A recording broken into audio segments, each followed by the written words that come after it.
আল্লাহর কসম করে বলছে এটা আমরা তছনছ করে দিব, খান খান করে দিব। আমরা হই বা না হই, বিএনপি নামক দলটাকে বাংলাদেশ থেকে ইনশাল্লাহ আমরা নিশ্চিহ্ন করে দিব। জেনজি যারা আছে, আমাদের উইমেন যারা আছে, তাদের উপরে আপনারা আঘাত করতে আসবেন না। যথেষ্ট হয়েছে, অনেক ধৈর্য ধারণ করেছি আমরা। এখানে ওসমান হাদি ভাইকে খুন করা হয়েছিল, আমরা খুনের বিচারের দাবিতে এখনো মাঠে আছি। নতুন যদি কাউকে আপনারা খুন করতে আসেন, সেই সুযোগ আমরা দিব না। মানুষ প্রতিরোধ করেছে। দেশবাসীর উদ্দেশ্যে আমরা বলবো, ঢাকা ৮-এর ভোটারদের উদ্দেশ্যে বলবো, ভয় নাই। আমরা এখন আবার এই কেন্দ্র ভিজিটে বের হচ্ছি। আপনারা নির্ভয়ে ভোট কেন্দ্রে আসেন, ভোট দিয়ে এই সন্ত্রাসী হামলার জবাব দিন। এবং আমার উপরে একটা ইট নিক্ষেপ করেছিল, এটা হলো আমাদের যিনি আসন পরিচালক, ওনার মাথার মধ্যে ক্যাপ ছিল, ক্যাপের উপরে পড়েছে। আল্লাহ না করুন প্রশাসনের সামনে যদি আমাদের এই ধরনের আঘাত করা হয়, তারা যেভাবে আঘাত করছে ছুরি দিয়েও কিন্তু আমাদের আঘাত করতে পারতো। তো আমাদের আসলে নিরাপত্তা কোন জায়গায় সেটা নিয়ে আসলে আমরা শঙ্কিত। ঢাকা ৮-এ আমরা প্রশাসনকে আহ্বান জানাবো। এই যে প্রশাসনের ইসি প্রধান নাসিরউদ্দিন সাহেব, উনি বলেছেন যে ভোট কেন্দ্রে নাকি হলো আগে কুকুর থাকতো, এখন কুকুর নাই।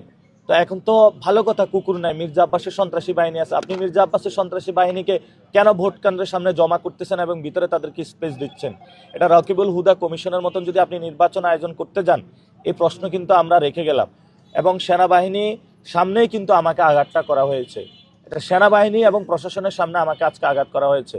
আমি হামলার ভয়ে ভীত নই। আমি আবার কেন্দ্র পরিদর্শনে যাচ্ছি, এখন সেগুনবাগিচা কেন্দ্রে যাব। সেখানে শুনেছি যে সেখানেও ভোট ডাকাতি তারা করতেছে। ইনশাল্লাহ আপনারা পথে পথে আমাদের সাথে থাকবেন।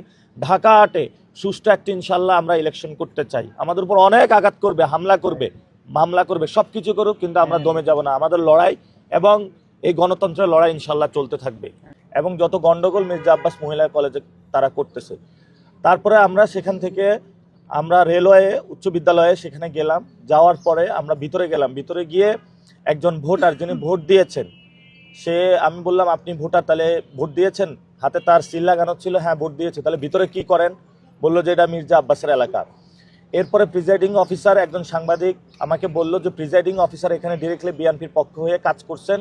এবং আমি তাকে প্রশ্ন করলাম যে আপনি এটা কেন করছেন? উনি বাংলাদেশ ব্যাংকের উপপরিচালক এবং তার নাম মোহাম্মদ রাসেল। তিনি ডিরেক্টলি ওইখানে হলে ভোট ডকারির যে মহা উৎসব সেটাতে অংশগ্রহণ করছেন। এরপরে আমরা যখন বের হলাম কেন্দ্র পরিদর্শন করে, আমাদের উপরে তারা আঘাত করা শুরু করলো। এবং পরে আমাদের সাথে যারা ছিল সিকিউরিটি নেতাকর্মী ছিল, তাদের উপরে তারা আঘাত শুরু করলো। এবং এই যে আক্তারের উপরে তারা অনেকগুলো আঘাত করেছে।